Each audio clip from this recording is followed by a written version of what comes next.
The religious market theory by Stark and Bainbridge suggests religion is understood like a commercial market, where organizations compete to attract followers by providing supernatural compensators for earthly demands.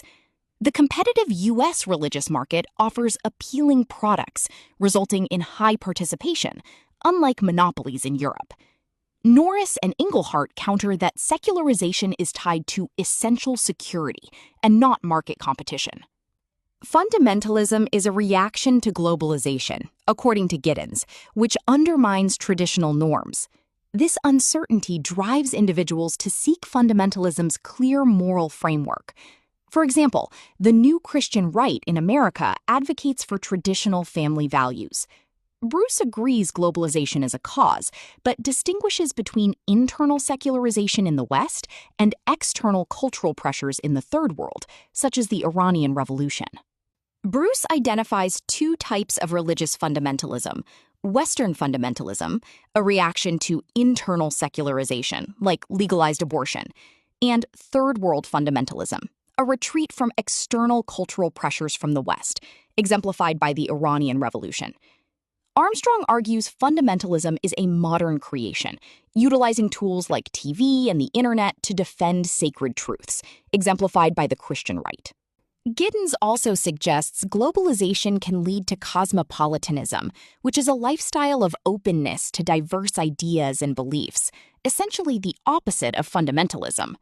Beckford argues Giddens focuses too much on fundamentalism and ignores how globalization affects other religions, like Pentecostalism.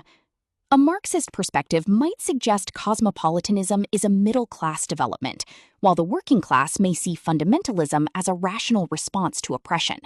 Castells proposes that in a globalizing world, individuals respond to social change in two ways: resistant identity, retreating to fundamentalism, and project identity, actively shaping a better future through social movements.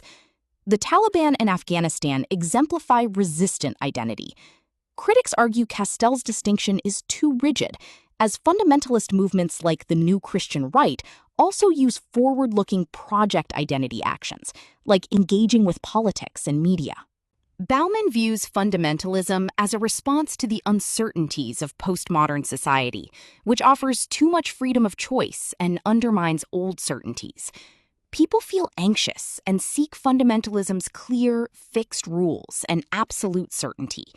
This is seen in joining strict religious groups for moral guidance. Hayes critiques this, arguing Bauman ignores material factors like poverty and oppression, which drove movements like the Taliban. Huntington's clash of civilization theory argues that post-Cold War global conflict will be between civilizations defined by culture and religious beliefs, especially the West versus the Islamic world. He would view the 9/11 attacks as a civilizational war. Horry and Chippendale criticize this as a misleading ideology that portrays the entire Muslim population as an enemy, when in reality only a small minority is interested in a religious war.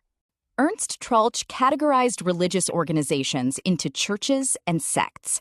Churches are large, bureaucratic, claim a monopoly on truth, have close state ties, and attract higher social status members.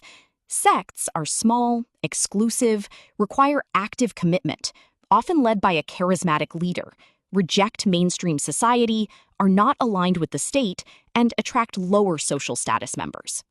Niebuhr added denominations, which are midway between churches and sects, and can evolve from sects over time. Denominations accept society's values, do not claim a monopoly on truth, and have a membership larger than sects, but smaller than churches.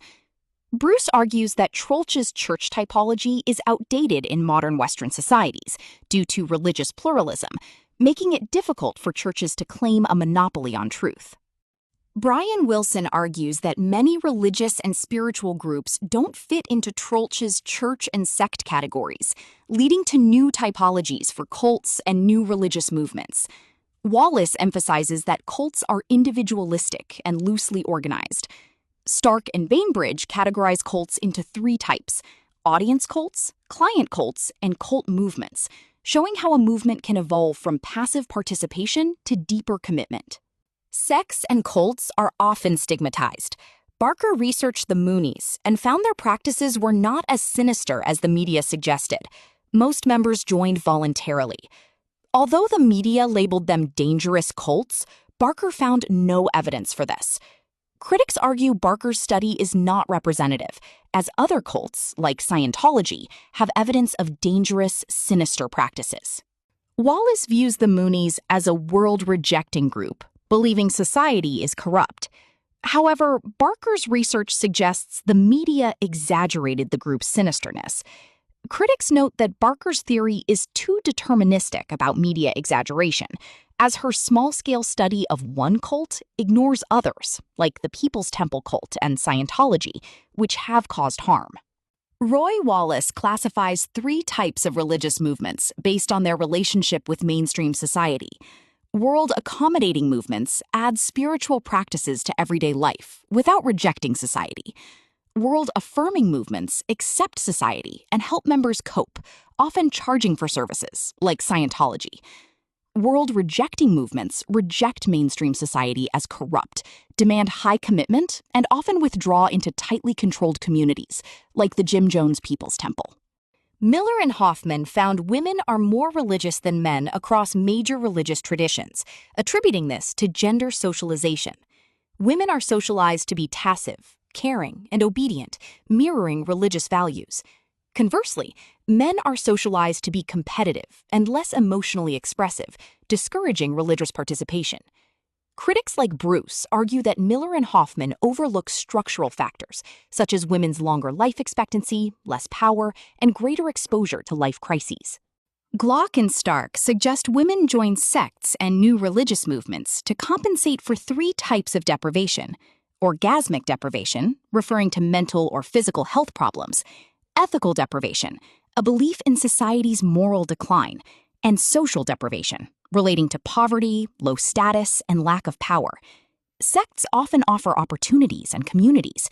Feminists critique Glock and Stark for explaining the likelihood of women joining these movements without addressing patriarchy as the root cause of these deprivations. Simone de Beauvoir suggests religion is an opium of the lasses, justifying women's inequality with promises of spiritual equality, keeping them compliant. Saudoui argues that individuals within religion interpret it patriarchally.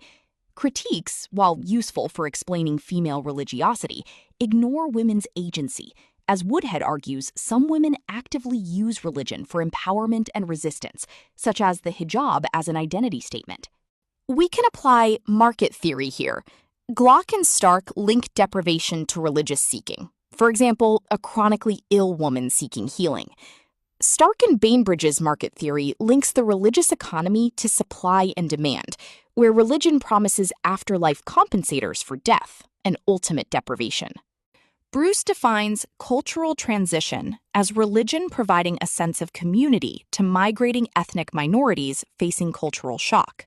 He also coined cultural defense, where immigrants use religion to form a safe community against racism, like the all-black churches formed during the Windrush movement.